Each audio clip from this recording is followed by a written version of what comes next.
Everyone, तो आज की इस वीडियो में हम लोग 3 स्टॉक्स ऐसे डिस्कस करने वाले हैं जिनको लेकर कि ह्यूज अपडेट आते हुए दिखाई दिए हैं, या फिर आप लोग बोल सकते हैं कुछ गुड न्यूज़ उनको लेके आते हुए दिखाई देंगी। साथ में अगर बात की तो कंपनी के स्टॉक्स के अंदर टेक्निकली ब्रेकआउट आपको देखने को मिलता है। किन लेवल्स पे आप लोग नज़र बना के रख सकते हैं, कौन से लेवल सपोर्ट के रहने वाले हैं, कौन से लेवल रेजिस्टेंस के रहने वाले हैं, तो डिटेल में एनालिसिस करने वाले हैं आज की इस वीडियो में। तो पहली कंपनी की बात की तो कंपनी का नाम रहने वाला है टाइटन। तो आज ही दिन स्टॉक के अंदर लगभग आप लोग देख सकते हो 27 रुपये की तेज़ी या फिर 1% की तेज़ी आपको देखने को मिली। तो यहाँ पे ICICI सिक्योरिटी की तरफ से बाइंग की कॉल आ चुकी है, आप लोग यहाँ पे देख सकते हैं। Most of the time buying की कॉल जब आती है जब स्टॉक रेजिस्टेंस पे होता है, बट अभी के लिए इनकी तरफ से 3000 के टारगेट्स कंपनी के स्टॉक को लेके आज के। अगर स्टॉप लॉस की बात की 2800 रुपये का स्टॉप लॉस इन्होंने डिस्कस किया है। साथ में एक और अच्छी न्यूज़ कंपनी के लेके सुबह के दिन सुबह आई थी, जिस वजह से कंपनी के स्टॉक में गैप अप ओपनिंग भी हुई थी। तो यहाँ पे टाइटन कर क्या रहा है कि टाइटन प्लान कर रहा है टू बाय आउट CART कार्टलेन करके कंपनी है। ये कंपनी करती है कि अगर आप लोग इस वेबसाइट को सर्च करोगे तो गूगल पे आपको देखने को मिलेगा। ये कंपनी गोल्ड से रिलेटेड, डायमंड से रिलेटेड ज्वेलरीज को सेल आउट करती है, जो कि पार्टनरशिप करके रखा हुआ है इन्होंने टाइटन के साथ में। तो अभी के लिए टाइटन चाहता क्या कि Titan wants to acquire this company, but issue क्या रहा है वैल्यूएशंस का। टाइटन ने पहले भी इस कंपनी के कुछ शेयर या फिर कुछ परसेंट हिस्सा खरीदा था, बट वो किसी और कंपनी से खरीदा था। आप लोग यहाँ पे पढ़ सकते हैं, इन्होंने इस कंपनी के कुछ हिस्सेदारी को टाइगर ग्लोबल से खरीदा था। और स्टार्टिंग फेज़ में कंपनी के अंदर टाइटन ने 99 करोड़ का इन्वेस्टमेंट भी किया था, बट अभी के लिए टाइटन इस कंपनी को पूरा का पूरा एक्वायर करना चाहता है, बट वैल्यूएशन कंसर्न बना हुआ है। तो इस चीज़ को अभी के लिए हम लोग अवॉइड करते हैं वैल्यूएशन को। बट यहाँ पे हमको एक चीज़ ये देखने को मिलती है कि कंपनी आपको ग्रो करना चाहती है, बाकी छोटी छोटी जो कंपनीज उनके अंदर इन्वेस्टमेंट करके उनको बाय करके अपने बिजनेस को एक्सपांसन देना चाहती है। तो इस तरीके से आपको कंपनी की फ्यूचर ग्रोथ देखने को मिलती है अच्छी खासी।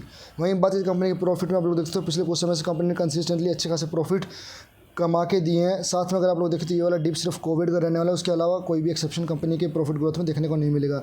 ऐसे अगर बात की जाए तो इस गुड न्यूज़ के अलावा आप लोग देखते हो कंपनी के स्टॉक के अंदर आपको यहाँ पर राउंडिंग बॉटम पैटर्न बनता हुआ दिखाई दिया था, एंड यहाँ से हल्की सी प्रॉफिट बुकिंग आप लोग बोल सकते हैं कप एंड हैंडल फॉर्मेट जैसा बनाने की कोशिश की थी। एंड उसके बाद से जो कंपनी का प्रीवियस हाई था उसको कंपनी के स्टॉक ने ट्रेंड लाइन में यहाँ पे ड्रॉ करी है, उसको ब्रेकआउट दे दिया अच्छे खासे वॉल्यूम्स के साथ में। अगर मैं चाहता था कि यहाँ पे एक बार सस्टेन करे तो आप लोग यहाँ पे देख सकते हैं 3 कैंडलस्टिक आपको देखने को मिलेगी। ब्रेकआउट हुआ, उसके बाद गिरावट आई, उसके बाद सस्टेन हुआ, एंड देन फिर एक तेज़ी आपको देखने को मिली। तो अभी के लिए कंपनी के स्टॉक में एक फ्रेश तेज़ी बनती हुई दिखाई दे रही है, जैसा कि उस टेक्निकल इन्फॉर्मेशन में भी लिखा था कि कंपनी के स्टॉक में 2800 का स्टॉप लॉस है। तो मेरे अकॉर्डिंग मेरे को ऐसा लगता है अगर हल्की फुल्की गिरावट आती है ट्रेडिंग के पर्सपेक्टिव से आपको स्टॉक को लेना है तो 2800 के लेवल पे आप लोग ले सकते हैं। इन्वेस्टमेंट के पर्सपेक्टिव से सभी के लिए वेट एंड वॉच करना चाहिए। 2600 के लेवल तक एटलीस्ट स्टॉक आएगा, उसके बाद हम लोग इसके अंदर इन्वेस्टमेंट की अपॉर्चुनिटी देखेंगे। आगे चलते हैं, नेक्स्ट कंपनी का नाम रहने वाला बजाज फाइनेंस। कंपनी के स्टॉक के अंदर आज के दिन लगभग 1% की तेज़ी आपको देखने को मिली। अगर पिछले 1 महीने से बात की तो कंपनी के स्टॉक के अंदर कोई गिरावट नहीं, बल्कि स्टॉक भागता ही चला जा रहा है। उसके पीछे का वजह थी कंपनी की वैल्यूएशंस एंड कंपनी की प्रॉफिट ग्रोथ। कंपनी की प्रॉफिट ग्रोथ में कोई भी कमी नहीं रहने वाली है, बट वैल्यूएशंस कंफर्ट में आ रही थी, तो उसकी वजह से एक तेज़ी तो एक्सपेक्टेशन थी। अभी के लिए आप लोग देख सकते हो कि बजाज फाइनेंस की तरफ से एक अपडेट आता हुआ दिखाई देगा, जिसके अंदर बजाज फाइनेंस की संजीव जी हैं, उनकी तरफ से कहना है कि वो लोग ब्रिंग डाउन करेंगे अपने dependence on telemarketing calls. अगर आपने देखा तो बीच में कुछ नेगेटिव इन्फॉर्मेशन सर्कुलेट हुई थी बजाज फाइनेंस को लेके कि इन लोगों की तरफ से बहुत ज़्यादा कॉल्स आते हैं, जो भी लोग इनका लोन लेते हैं उनको परेशान करते हैं, उनके फैमिली वालों को परेशान करते हैं। तो ये कंपनी के लिए एक नेगेटिव फीडबैक बन चुका था। उसको रिड्यूस करने के लिए इन्होंने प्लान किया कि इस चीज़ को, जो कि ये मतलब रिकवरी करते हैं कॉल वाले प्रोसेस से, उसके अंदर उसको रिड्यूस कर देंगे 10% के बिलो में भी।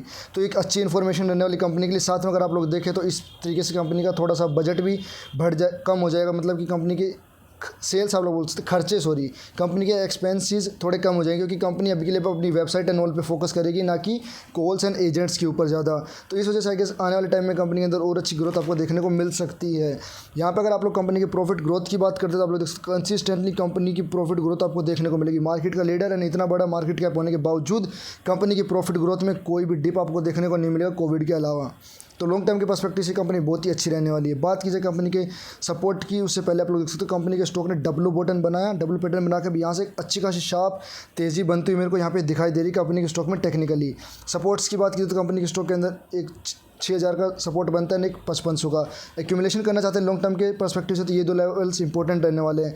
यहाँ पे आप लोग देख सकते हो आज के दिन या फिर कल के दिन यहाँ पे हमको ब्रेकआउट देखने को मिला था। ये ट्रेंड लाइन थी जिसको हिट करके कंपनी के स्टॉक ने काफ़ी टाइम प्रॉफिट बुकिंग दी है, एंड इसी ट्रेंड लाइन का आप लोग देख सकते हैं यहाँ पे परसों ब्रेकआउट हुआ था। फिर उसकी जो अपर लेवल था इसी ट्रेंड लाइन का, उसको भी कल के दिन ब्रेकआउट दिया था। आज के दिन अगेन उसको सस्टेन करता हुआ स्टॉक आपको दिखाई दे रहा है।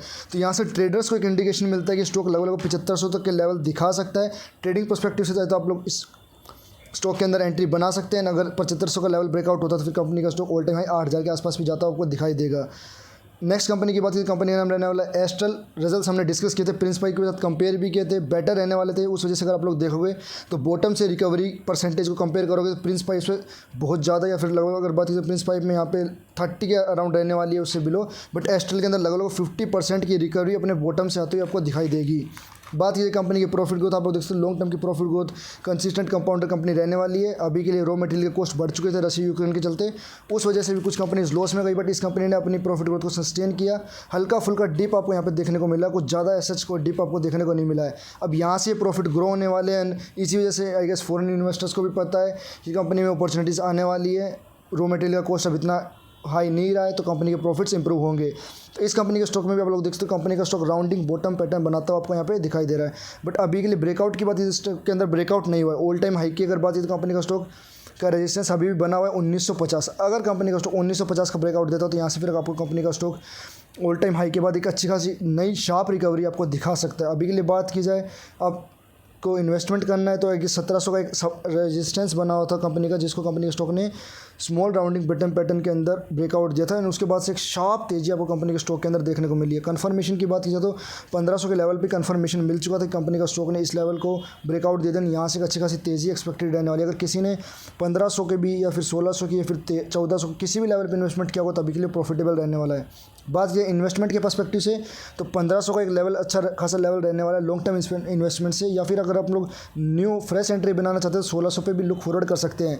उससे ऊपर के लेवल्स पे अभी के लिए आप लोग वेट एंड वॉच कीजिए। अगर स्टॉक के अंदर गिरावट आती है, प्रॉफिट बुकिंग आती है तो 1700 के लेवल के ऊपर हम लोग अपनी फर्स्ट एसआईपी मान के चल सकते हैं। अभी के लिए मे भी ऐसा मुझे लग रहा है कि कंपनी का स्टॉक यहाँ से ब्रेकआउट देके ऑल टाइम हाई के फिर और भी अच्छी खासी तेज़ी आपको बनाता हुआ दिखाई दे सकता है।